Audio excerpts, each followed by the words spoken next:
Mumpung cuacae panas, sing cocok iki gawe ngopi nang warung pojok iki polo.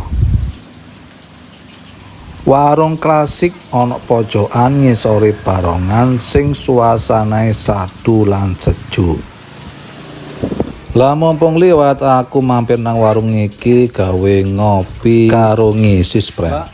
Karena kapan hari warung iki tutup ren, dadi aku penasaran tak baleni maneh nang warung pojokan iki polo.